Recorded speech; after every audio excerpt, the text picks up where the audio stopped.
Senhor Presidente da Assembleia Geral, Volkan Bozkır, Senhor Secretário-Geral da ONU, Antônio Guterres, a quem tenho a satisfação de cumprimentar em nossa língua-mãe, chefes de Estado, de governo e de delegações, senhoras e senhores. É uma honra abrir essa Assembleia com os representantes de nações soberanas, no momento em que o mundo necessita da verdade para superar seus desafios. A Covid-19 ganhou o centro de todas as atenções ao longo deste ano e, em primeiro lugar, quero lamentar cada morte ocorrida. Desde o princípio, alertei, em meu país, que tínhamos dois problemas para resolver: o vírus e o desemprego, e que ambos deveriam ser tratados simultaneamente e com a mesma responsabilidade. Por decisão judicial, todas as medidas de isolamento e restrições de liberdade foram delegadas a cada um dos 27 governadores das unidades da federação. Ao presidente, coube envio de recursos e meios a todo o país. Como aconteceu em grande parte do mundo, parcela da imprensa brasileira também politizou o vírus, disseminando o pânico entre a população. Sob o lema "Fique em casa" e "A economia a gente vê depois", quase trouxeram o caos social ao país.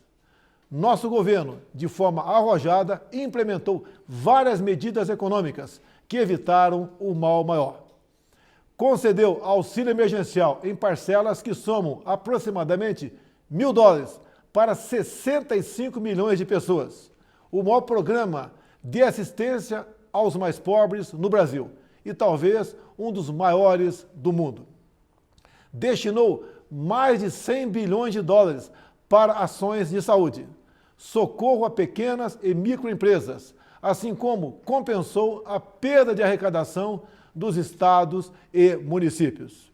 Assistiu a mais de 200 mil famílias indígenas com produtos alimentícios e prevenção à Covid. Estimulou, ouvindo profissionais de saúde, o tratamento precoce da doença.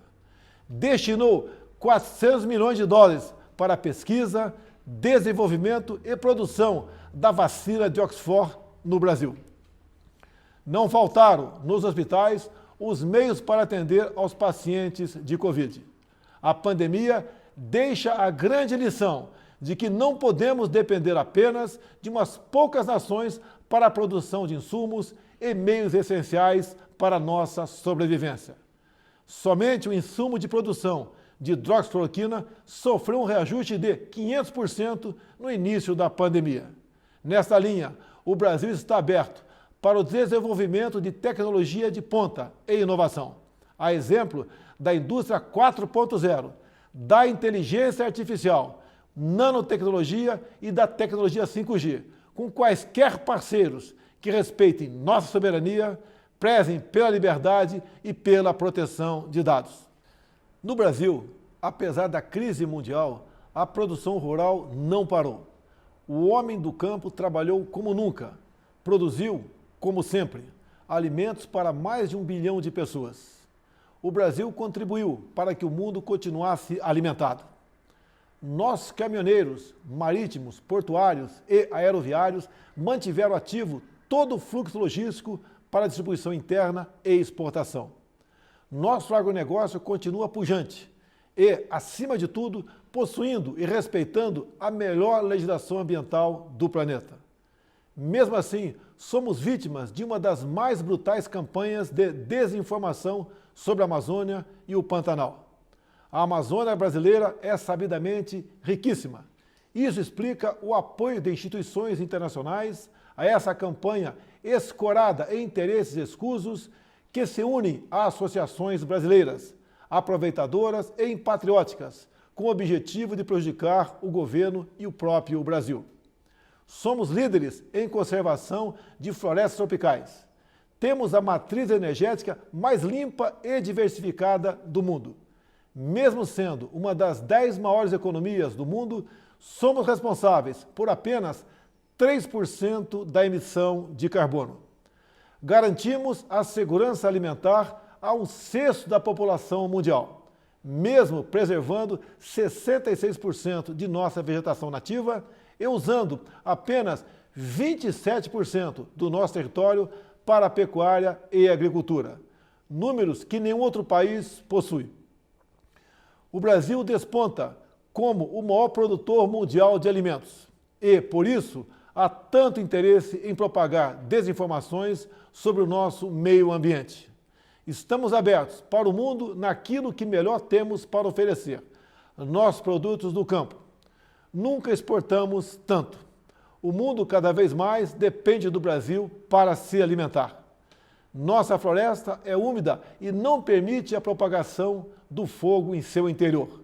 Os incêndios acontecem praticamente nos mesmos lugares, no entorno leste da floresta, onde o caboclo e o índio queimam seus roçados em busca de sua sobrevivência em áreas já desmatadas. Os focos criminosos são combatidos com rigor e determinação. Mantenho minha política de tolerância zero com o crime ambiental. Juntamente com o Congresso Nacional, buscamos a regularização fundiária, visando identificar os autores desses crimes. Lembro que a região amazônica é maior que toda a Europa Ocidental. Daí a dificuldade de combater não só os focos de incêndio, mas também a extração ilegal de madeira e a biopirataria. Por isso, estamos ampliando e aperfeiçoando o emprego de tecnologias e aprimorando as operações interagências, contando, inclusive, com a participação das Forças Armadas. O nosso Pantanal, com área maior que muitos países europeus, assim como a Califórnia, sofre dos mesmos problemas. As grandes queimadas são consequências inevitáveis da alta temperatura local, somada ao acúmulo de massa orgânica em decomposição.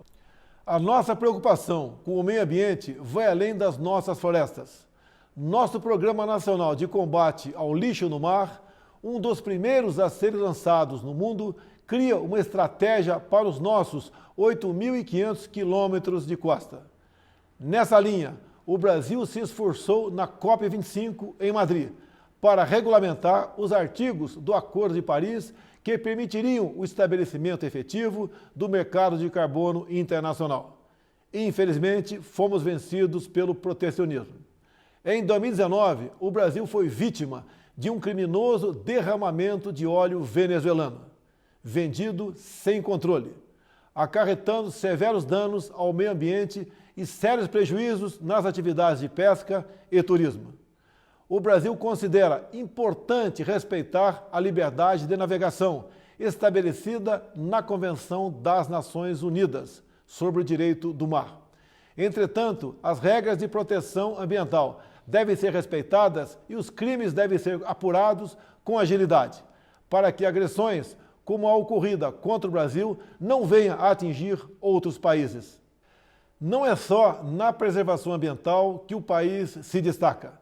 No campo humanitário e dos direitos humanos, o Brasil vem sendo referência internacional pelo compromisso e pela dedicação no apoio prestado aos refugiados venezuelanos, que chegam ao Brasil a partir da fronteira no estado de Roraima. A Operação Acolhida, encabeçada pelo Ministério da Defesa, recebeu quase 400 mil venezuelanos deslocados devido à grave crise política e econômica gerada pela ditadura bolivariana. Com a participação de mais de 4 mil militares, a Força-Tarefa Logística Humanitária busca acolher, abrigar e interiorizar as famílias que chegam à fronteira. Como um membro fundador da ONU, o Brasil está comprometido com os princípios basilares da Carta das Nações Unidas: paz e segurança internacional, cooperação entre as nações, respeito aos direitos humanos e às liberdades fundamentais de todos. Nesse momento em que a organização completa 75 anos, temos a oportunidade de renovar nosso compromisso e fidelidade a esses ideais. A paz não pode estar dissociada da segurança. A cooperação entre os povos não pode estar dissociada da liberdade. O Brasil tem os princípios da paz, cooperação e prevalência dos direitos humanos inscritos em sua própria Constituição. e, tradicionalmente, contribui, na prática, para a consecução desses objetivos. O Brasil já participou de mais de 50 operações de paz e missões similares, tendo contribuído com mais de 55 mil militares, policiais e civis, com participação marcante em Suez, Angola, Timor-Leste, Haiti, Líbano e Congo. O Brasil teve 2 militares premiadas pela ONU na missão da República Centro-Africana, pelo trabalho contra a violência sexual. Seguimos comprometidos com a conclusão dos acordos comerciais firmados entre o Mercosul e a União Europeia e com a Associação Europeia de Livre Comércio. Esses acordos possuem importantes cláusulas que reforçam nossos compromissos com a proteção ambiental. E meu governo, o Brasil, finalmente abandona uma tradição protecionista e passa a ter, na abertura comercial, a ferramenta indispensável de crescimento e transformação. Reafirmo nosso apoio à reforma da Organização Mundial do Comércio, que deve prover disciplinas adaptadas às novas realidades internacionais. Estamos igualmente próximos do início do processo oficial de acessão do Brasil à OCDE. Por isso, já adotamos as práticas mundiais mais elevadas em todas as áreas, desde a regulação financeira até os domínios da segurança digital e da proteção ambiental. No meu primeiro ano de governo, concluímos a reforma da Previdência e, recentemente, apresentamos ao Congresso Nacional 2 novas reformas, a do sistema tributário e a administrativa. Novos marcos regulatórios em setores-chave, como o saneamento e o gás natural, também estão sendo implementados. Eles atrairão novos investimentos, estimularão a economia e gerarão renda e empregos. O Brasil foi, em 2019, o 4º maior destino de investimentos diretos em todo o mundo. E, no primeiro semestre de 2020, apesar da pandemia, verificamos um aumento de ingresso de investimentos em comparação com o mesmo período do ano passado. Isso comprova a confiança do mundo em nosso governo. O Brasil tem trabalhado para, em coordenação com seus parceiros sul-atlânticos, revitalizar a zona de paz e cooperação do Atlântico Sul. O Brasil está preocupado e repudia o terrorismo em todo o mundo. Na América Latina, continuamos trabalhando pela preservação e promoção da ordem democrática como base de sustentação indispensável para o progresso econômico que desejamos. A liberdade é o bem maior da humanidade. Faço um apelo a toda a comunidade internacional pela liberdade religiosa e pelo combate à cristofobia. Também quero reafirmar minha solidariedade e apoio ao povo do Líbano pelas recentes adversidades sofridas. Cremos que o momento é propício para trabalharmos pela abertura de novos horizontes, muito mais otimistas para o futuro do Oriente Médio. Os acordos de paz entre Israel e os Emirados Árabes Unidos e entre Israel e o Bahrein, 3 países amigos do Brasil, com os quais ampliamos imensamente nossas relações durante o meu governo, constitui excelente notícia. O Brasil saúda também o plano de paz e prosperidade lançado pelo presidente Donald Trump, com uma visão promissora para, após mais de 7 décadas de esforços, retomar o caminho da tão desejada solução de conflito israelense-palestino. A nova política do Brasil de aproximação simultânea a Israel e aos países árabes converge com essas iniciativas, que finalmente acende uma luz de esperança para aquela região. O Brasil é um país cristão e conservador e tem na família a sua base. Deus abençoe a todos. O meu muito obrigado.